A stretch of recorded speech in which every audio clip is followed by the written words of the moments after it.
Now, why Sister Wives and Gwen are getting a ton of backlash this week is because of Gwen's reaction. People are saying she's so non-emotional about saying, and they know this was a late-term miscarriage by Christine because Christine almost died, apparently. And on the show, Janelle said she thought after that, Christine would never have any other kids.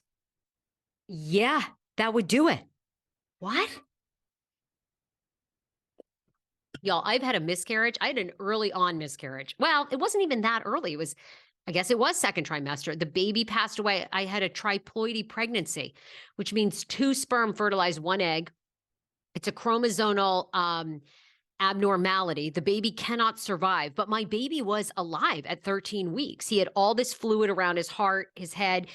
They said the baby's going to pass, on his own, most likely. But if you were ever to take this child to term, he would be so deformed, he would never survive, right? So they basically said to me, which is why we won't even get into it, but y'all know, I mean, you have to, these abortion laws are bananas. You have to make exceptions for medical issues, for rape and incest. It's crazy. Anyway, that's another TV show. That's another show.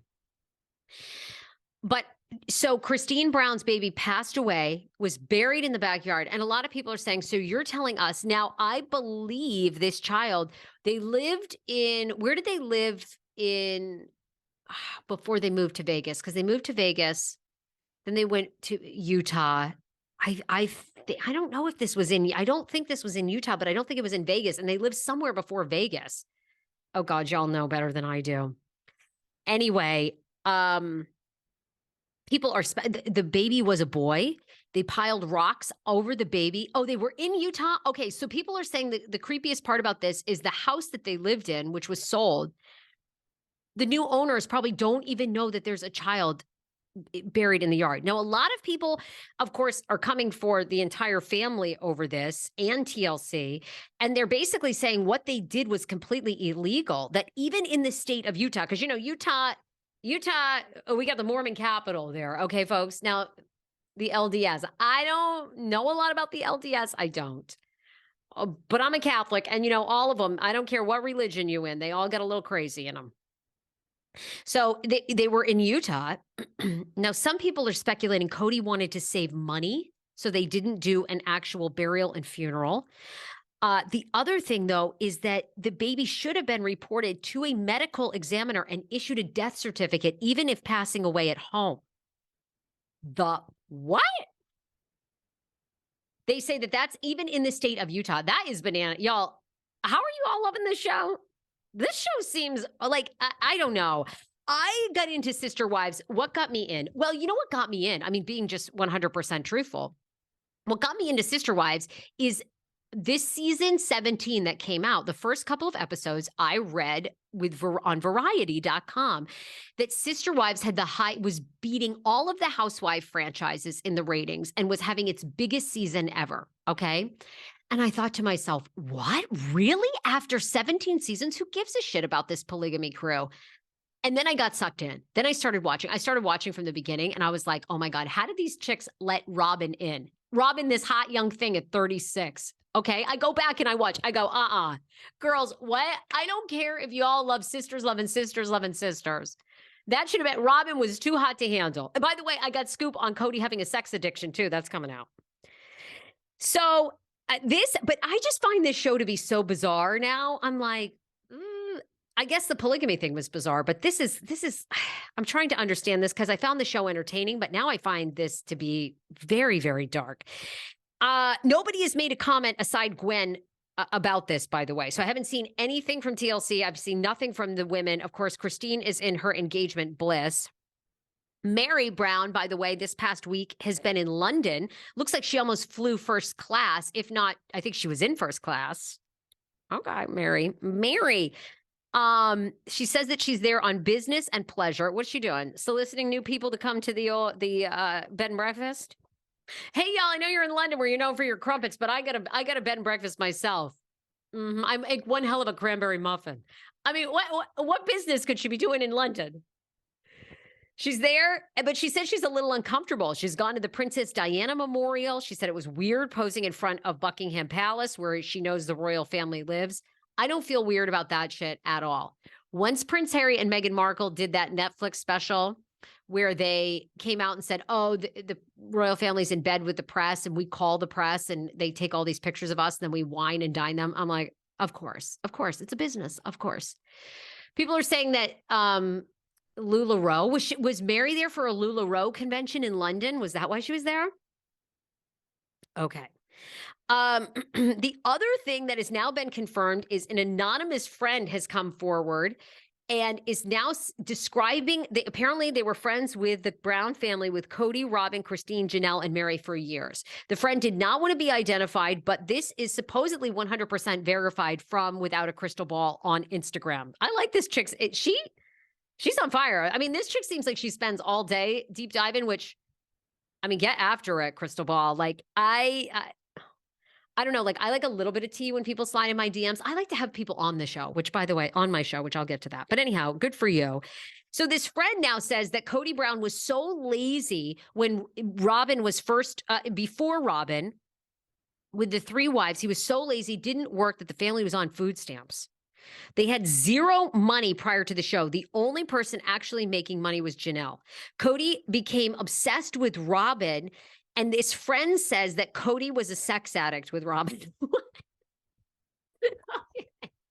I can't. This is why this show is number one.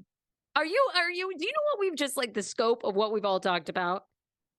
I mean, this is tragic. We have buried a small fetus in the yard, and now Kody Brown's a sex addict. I cannot. Y'all, what is this show? The friend says Robin was his kryptonite, and Robin was totally into it too. There's a reason why Robin owns so much Victoria's Secret. Okay. And 100% describes Kody as a sex addict and Robin as a willing participant. Wow. Also, we have a final answer. This was kind of, I knew this anyway, and I've been saying this right along, but it has been confirmed by TLC Network. There are no spinoffs coming, okay? So you heard it here first, okay? You heard it here first. There are no Sister Wives spinoffs coming. Oh, well, who's inviting me to go live? I know, I don't want to go live. No. Okay. So I said this right along. I said, there's no way they're giving Janelle and Christine. Everybody said, I want a Janelle and Christine spinoff. There's no effing way they are giving them a spinoff because shit just got really real.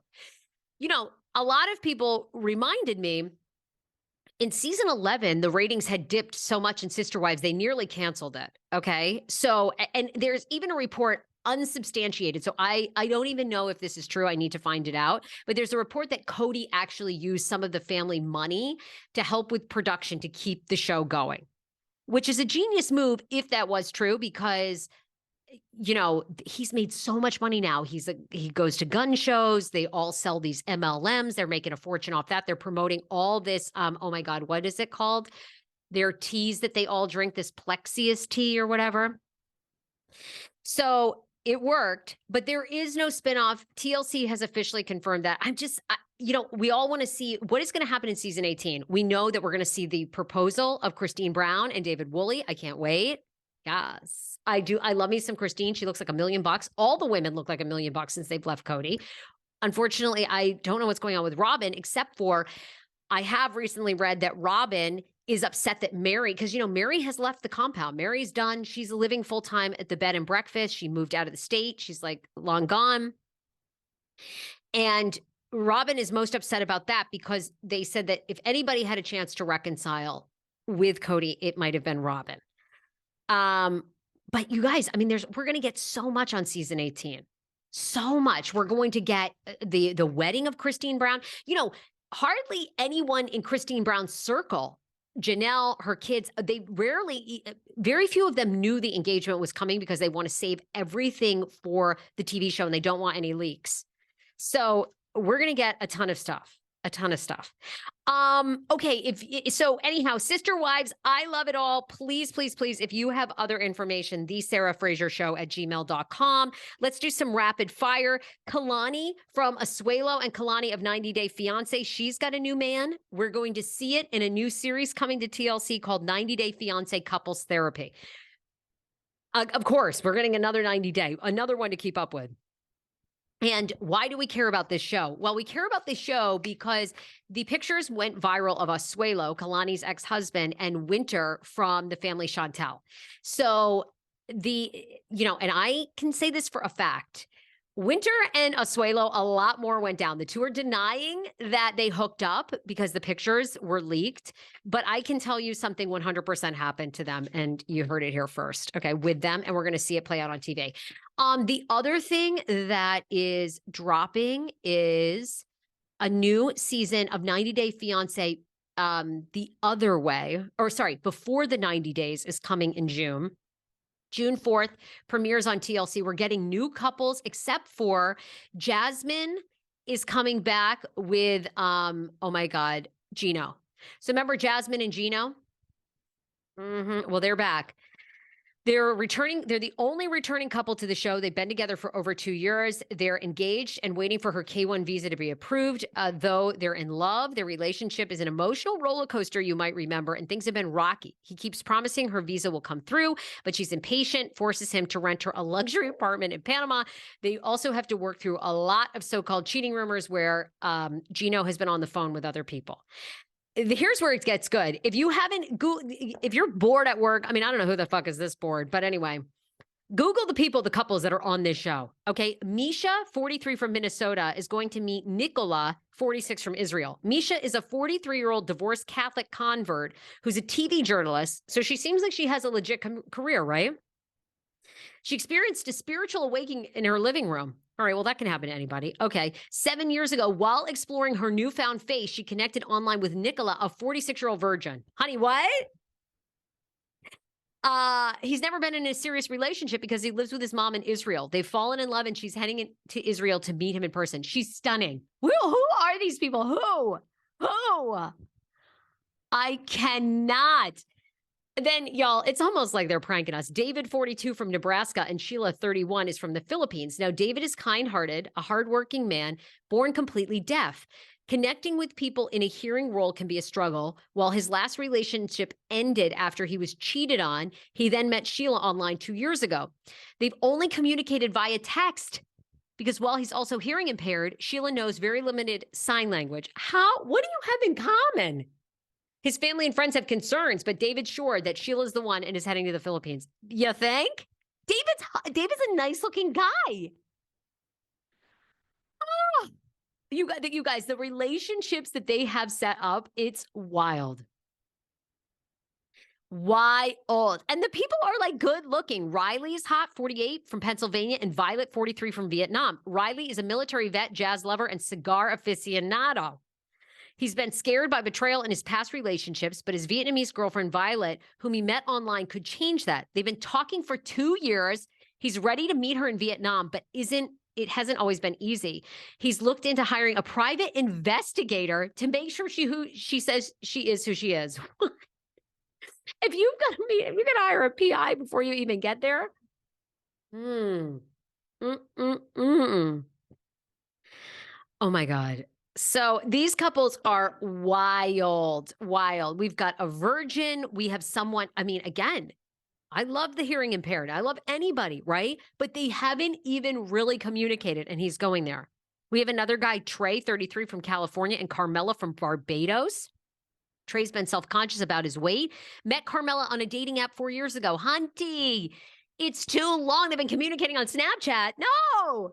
But she supported him, including when his mother had a stroke and he had to quit his job and move in to be her caretaker. They've started talking about marriage, and he's planning to go to Barbados so they can meet and he can propose. However, his family knows nothing about the relationship. Hunty, it's been 4 years. I cannot. Anyway, that show is coming out June 4th. See, and then they lock me in, and now I'm like, oh, I got to watch another one. Okay. As always, I love you guys. Oh, be sure to, so many of you follow me on TikTok and then follow me on YouTube and the podcast. Go to Apple Podcast, subscribe to the show, The Sarah Fraser Show, and also leave me a review. Hit 5 stars. Tell me what you love. Maybe one thing you would change about the show. If you could leave a review, I'm almost at 1,000 reviews and I'm obsessed with you guys. You have totally changed my world. I love podcasting full time. So The Sarah Fraser Show, hit 5 stars. Tell me what you love. Tell me what you would change. Bye, everybody.